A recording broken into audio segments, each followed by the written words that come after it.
Supreme કોર્ટની collegium દ્વારા હાઈકોર્ટના 14 જજની ટ્રાન્સફરની ભલામણ કરવામાં આવી હતી, જેમાં ગુજરાત હાઈકોર્ટના જસ્ટિસ સંદીપ ભટ્ટ અને જસ્ટિસ CM રોયની ટ્રાન્સફરનો પણ પ્રસ્તાવ કરવામાં આવ્યો હતો। ત્યારે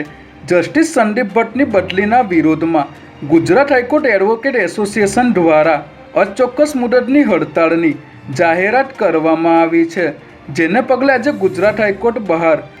મોટી સંખ્યામાં વકીલો ભેગા થયા હતા અને વિરોધ પ્રદર્શન કરી વકીલ એકતા જિંદાબાદના નારા પણ લગાવ્યા હતા। ત્યારે વકીલોની હડતાળને પગલે કોર્ટની કામગીરી અટકી ગઈ હતી।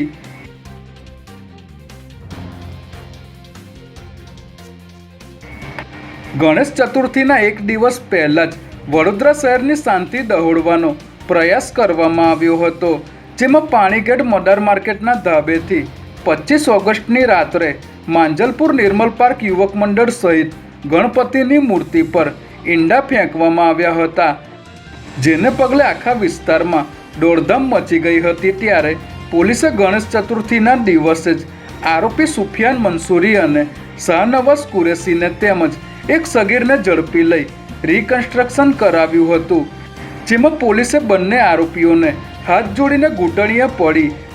માફી મંગાવી હતી।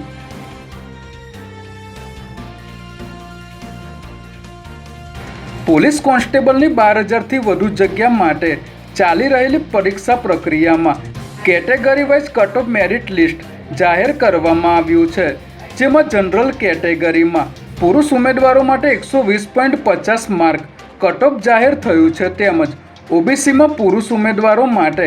109.75 માર્ક કટ ઓફ જાહેર થયું હતું, જ્યારે EWS કેટેગરીમાં ઓબીસી કરતાં ઓછું 94.50 માર્ક કટ ઓફ જાહેર કરવામાં આવ્યું છે,